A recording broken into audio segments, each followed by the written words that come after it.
हाय दोस्तों, नमस्कार। कैसे आप सब लोग? स्वागत है आपका अपने चैनल GJ7 ट्यूटोरियल पे। मैं मनीष, आपका टीचर, आपका दोस्त, स्वागत करता हूँ आपके वापस फिर से अपने चैनल पे। तो दोस्तों, आज हम लेके आए हैं क्लास 10th के विज्ञान विषय से वीडियो। तो आज हम क्लास 10th विज्ञान विषय से 5वां चैप्टर पढ़ने वाले हैं, जैव प्रक्रम। तो इसके ऑलरेडी हम 4 पार्ट पढ़ चुके हैं। आज हम पार्ट में इसके आगे पढ़ने वाले हैं। जो लोग पहली बार मेरे दोस्त चैनल पर आए हैं तो वो लोग, लिंक उनके लिए डिस्क्रिप्शन में डाल दूँगा। आप लोग डिस्क्रिप्शन में जाके आराम से वीडियो देखिएगा। और उसके बाद चलिए हम सीधा ज़्यादा लेट ना करते हुए क्लास पे चलते हैं। तो दोस्तों, लास्ट क्लास हमने इससे पहले ख़त्म करी थी। अब चलिए इधर चलते हैं। भोजन तथा दूसरे पदार्थों का स्थानांतरण। तो अब तक हम पादप में जल और खनिज लवणों की चर्चा कर चुके हैं। अब हम चर्चा करते हैं कि उपापचयी क्रियाओं के उत्पाद, विशेष रूप से प्रकाश संश्लेषण जो पत्तियों में होता है, तथा पादप के अन्य भागों में कैसे भेजे जाते हैं। प्रकाश संश्लेषण के विलय उत्पादों का वहन स्थानांतरण कहलाता है और वह संवहन उत्तक के फ्लोम नामक भाग द्वारा होता है। ठीक है, और ये प्रकाश संश्लेषण हम जानते हैं सारे। ठीक है, तो प्रकाश संश्लेषण के उत्पादों के अलावा फ्लोम अमीनो अम्ल तथा अन्य पदार्थों का परिवहन भी करता है। ये पदार्थ विशेष रूप से जड़ के भंडारण अंगों, फलों, बीजों तथा वृद्धि वाले अंगों में ले जाए जाते हैं। भोजन तथा अन्य पदार्थों का स्थानांतरण संलग्न साथी कोशिका की सहायता से चालनी नालिका में ऊपरी मुखी तथा अधोमुखी दोनों दिशाओं में होता है। जाइलम द्वारा परिवहन, जिसे सामान्य भौतिक बलों द्वारा समझाया जा सकता है, से विपरीत फ्लोम द्वारा स्थानांतरण है जो ऊर्जा के उपयोग से पूरा होता है। सुक्रोज सरीखे पदार्थ फ्लोम उत्तक में ATP से प्राप्त ऊर्जा से ही स्थानांतरित होते हैं। यह उत्तक का परासरण दाब बढ़ा देता है, जिससे जल इसमें प्रवेश कर जाता है। यह दाब पदार्थों को फ्लोम से उस उत्तक तक ले जाता है जहां दाब कम होता है। यह फ्लोम को पादप की आवश्यकता के अनुसार पदार्थों का स्थानांतरण कराता है।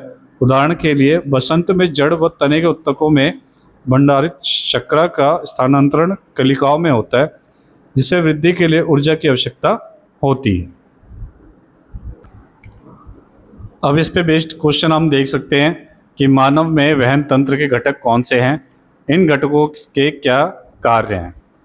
स्तनधारी तथा पक्षियों में ऑक्सीजनित तथा विऑक्सीजनित रुधिर को अलग करना क्यों आवश्यक है।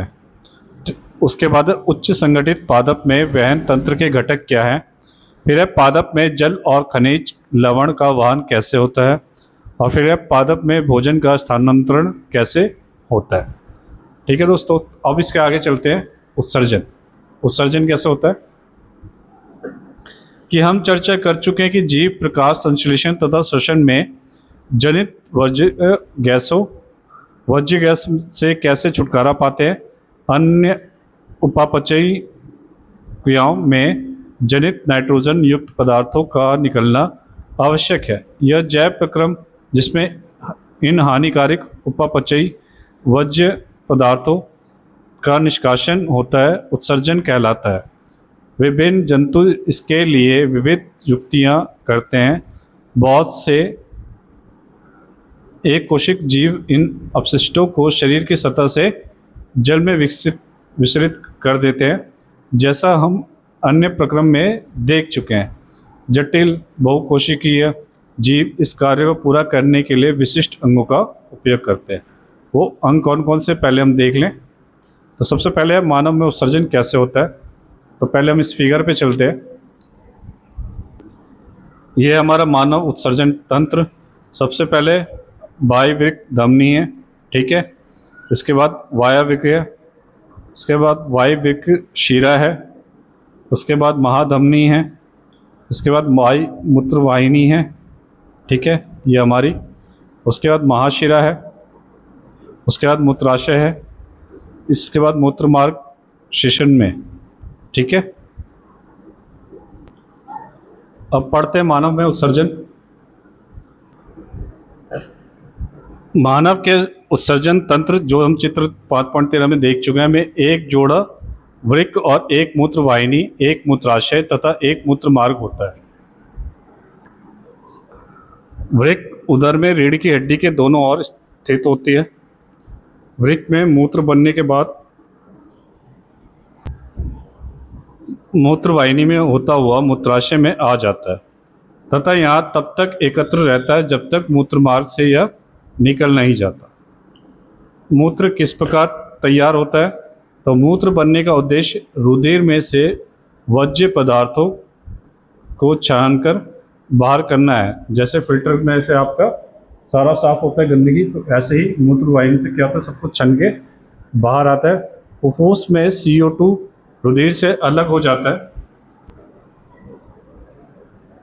जबकि नाइट्रोजनी वर्ज्य पदार्थ जैसे यूरिया या यूरिक अम्ल वृक्क में रुधिर से अलग कर लिए जाते हैं। यह कोई आश्चर्य की बात नहीं कि वृक्क में आधारी निस्संदेहन एकक फुफ्फुस की तरह ही बहुत पतली भित्ति वाली रुधिर कोशिकाओं का गुच्छ होता है। वृक्क में प्रत्येक कोशिका गुच्छ एक नलिका के कप के आकार के सिरे के अंदर होता है। यह नलिका छने हुए मूत्र, जिससे 5.14 अगले पृष्ठ में हम देखेंगे, एकत्र करती है। प्रत्येक वृक्क में ऐसे, सबसे पहले हम ये फिगर देख लेते हैं। क्या है कि कोशिका गुच्छ है जिसे ग्लोमेरुलस कहते हैं। बोमन संपुट है, ठीक है। वृक्काणु का नलिकाकार भाग है। वृक्क धमनी की शाखा है। फिर वृक्क शिरा की शाखा है, यहाँ आप देख सकते हैं, ठीक है। फिर इसके बाद है वृक्क धमनी, जो यहाँ से होके सीधे जा रही है। आप एक बार ये पूरा देख सकते हैं। फिर है संग्राहक वाहिनी, ठीक है, और एक वृक्काणु रचना, ठीक है। वृक्काणु की रचना है ये कि कैसे छन के ये सारा फिर बाहर आ जाता है। अनेक निस्यंदन होते हैं, उन्हें वृक्काणु नेफ्रॉन कहते हैं, और ये आपके एग्जाम में बहुत पूछा जाता है। तो इसका डायग्राम और इसको अच्छे से समझ लेना और याद कर लेना, और कोई भी डाउट हो तो कमेंट के माध्यम से मुझसे पूछ सकते हैं, तो मैं इसको और अच्छे से क्लियर करा दूंगा। जो आपस में निकटता से पैक रहते हैं। प्रारंभिक निस्बंध में कुछ पदार्थ जैसे ग्लूकोज हो गया, अमीनो अम्ल हो गया, लवण हो गया, और प्रचुर मात्रा में जल रह जाते हैं। जैसे जैसे मूत्र इस नलिका में प्रवाहित होता है, इन पदार्थों का चयनित पुनर्वशोषण हो जाता है। जल की मात्रा पुनर्वशोषण शरीर में उपलब्ध अतिरिक्त जल की मात्रा पर तथा कितना विलय वर्ज्य उत्सर्जित करना है पर निर्भर करता है, ठीक है, कि कितना हमें यूज़ करना और कितना बाहर निकालना। जो एक्स्ट्रा होता है वो बाहर निकल जाता है। प्रत्येक वृक्क में बनने वाला मूत्र एक लंबी नलिका मूत्र वाहिनी में प्रवेश करता है, जो वृक्क को मूत्राशय से जोड़ती है। मूत्राशय में मूत्र भंडारित रहता है जब तक कि फैले हुए मूत्राशय का दाब मूत्र मार्ग द्वारा उसे बाहर न कर दे। मूत्राशय पेशीय होता है, अतः यह तंत्रिका नियंत्रण में है। इसकी चर्चा हम कर चुके हैं। परिणाम स्वरूप हम प्राय मूत्र निकासी को नियंत्रित कर लेते हैं। कृत्रिम वृक्क अपवाहन है, जिसमें फिगर पहले देख लेते हैं। धमनी से पंप का मार्ग, ठीक है, फिर उपकरण से शिरा का मार्ग, उसके बाद अपवहन विलयन, अपवहन के लिए ताज़ा विलयन, अपवहन के बाद का विलयन यूरिया तथा अतिरिक्त लवण, फिर है चयनित परागमय झिल्ली की बनी नलिका, फिर धमनी से पंप का मार्ग, ठीक है, उपकरण से शिरा का मार्ग। उत्तरजीविता के लिए वृक्क जैव अंग है। कई कारक जैसे संक्रमण, आघात या वृक्क में सीमित रुधिर प्रवाह वृक्क की क्रियाशीलता को कम कर देते हैं। यह शरीर में विषैले अपशिष्ट को संचित कराता है, जिससे मृत्यु भी हो सकती है। वृक्क के अक्रिय होने की अवस्था में कृत्रिम वृक्क का उपयोग किया जा सकता है। एक कृत्रिम वृक्क नाइट्रोजनी अपशिष्ट उत्पादों का रुधिर से अपवहन डायलिसिस द्वारा निकालने की एक युक्ति है। और ये हमारा क्या हो रहा है, डायलिसिस हो रहा है। कृत्रिम वृक्क बहुत सी अर्ध परागमय अस्तर वाली नलिकाओं से युक्त होती है। यह नलिकाएं अपवहन द्रव्य से भरी टंकी में लगी होती है। इस द्रव्य का परासरण दाब रुधिर जैसा ही होता है, लेकिन इसमें नाइट्रोजनी अपशिष्ट नहीं होती है। रोगी के रुधिर को इन नलिकाओं से प्रवाहित कराते हैं। इस मार्ग में रुधिर से अपशिष्ट उत्पाद विसरण द्वारा अपवहन द्रव में आ जाते हैं। शुद्धिकृत रुधिर आप वापस रोगी के शरीर में पंपित कर दिया जाता है। यह वृक्क के कार्य के समान है, लेकिन एक अंतर है कि इसमें कोई पुनर्वशोषण नहीं है। प्राय एक स्वस्थ वयस्क में प्रतिदिन 1 से 80 लीटर आरंभिक निस्यंदन वृक्क में होता है। यद्यपि एक दिन में उत्सर्जित मूत्र का आयतन वास्तव में 1 या 2 लीटर है, क्योंकि शेष निस्यंदन वृक्क नलिकाओं में पुनर्वशोषित हो जाता है। जब मूत्र में आपको कोई दिक्कत हो रही होती है, फिर डायलिसिस होता है, आपको पता ही है, ठीक है। किडनी के में दिक्कत हो तब ये होता है। तो इसके बारे में पूरा संक्षेप में लिखा गया है, इससे भी आपको अच्छे से समझाया गया है, तो आप इसको आराम से पढ़िएगा। इसके बाद है पादप में उत्सर्जन।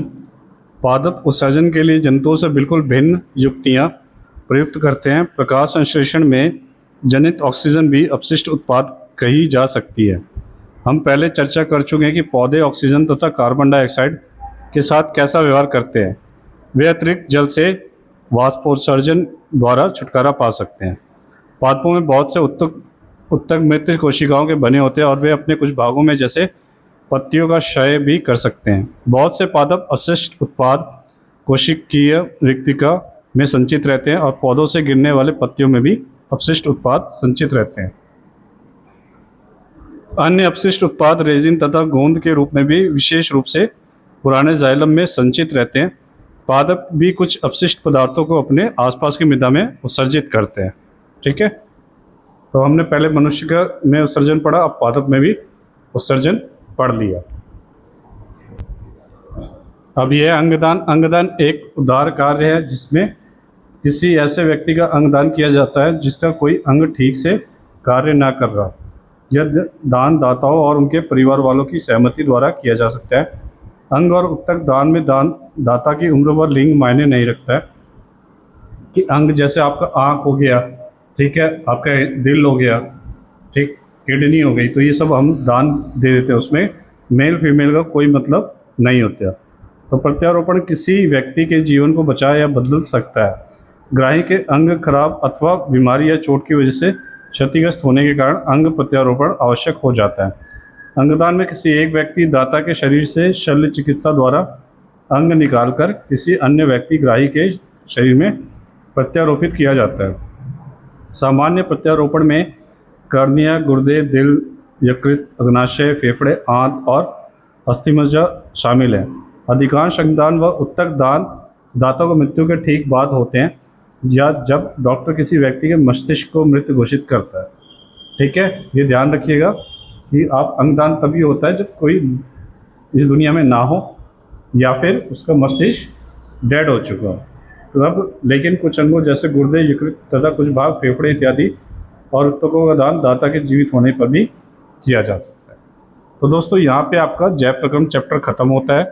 तो इसके क्वेश्चन ये सब भी देख सकते हैं आप कि विक्रम नेफ्रॉन की रचना तथा क्रियाविधि का वर्णन कीजिए।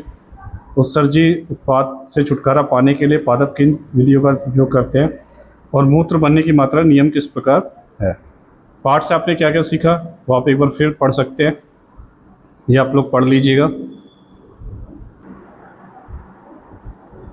ये आपका पाठ पे आधारित क्वेश्चन है, आप लोग कर लीजिएगा।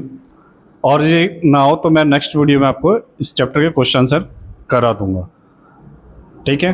तो आप लोग जरूर करके देखिएगा और ट्राई करिएगा। ना हो तो मुझे आप कमेंट के माध्यम से पूछ सकते हैं। तो दोस्तों यहाँ पे आपका चैप्टर 5 फाइनली ख़त्म होता है। तो 5 पार्टों में ये वीडियो बनी। जो लोग पहली बार चैनल पे आए हैं वो लोग लाइक सब्सक्राइब कर दीजिएगा और शेयर करना ना भूलें कि आपके साथ आपके दोस्तों तक ये चैनल पहुँच सके, वो लोग भी पढ़ सके। और बेल आइकन दबाना मत भूलिएगा ताकि मेरी नई नई वीडियोस आप तक पहुंच सके। और तो और आपके छोटे भाई बहन हो या आपके फ्रेंड्स वगैरह हो, अलग अलग क्लास में है, तो हर क्लास के लिए यहाँ पे वीडियो मिल जाती है, CBSE हो चाहे NIS हो।